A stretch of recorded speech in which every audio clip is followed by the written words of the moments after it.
वज़ीर-ए-आज़म शहबाज शरीफ ने वफाकी काबीना का अहम इजलास कल तलब कर लिया।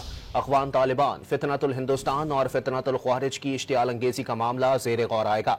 वज़ीर-ए-आज़म की ज़ेर सदारत वफाकी काबीना इजलास में मुल्क की मजमूई सियासी और माशी सूरत हाल का जायज़ा लिया जाएगा।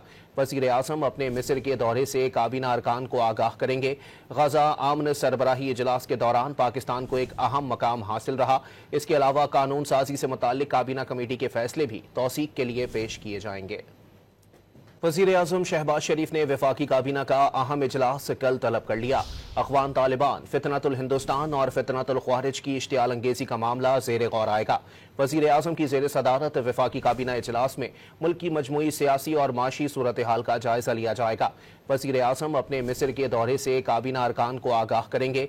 गजा आमन सरबराही इजलास के दौरान पाकिस्तान को एक अहम मकाम हासिल रहा।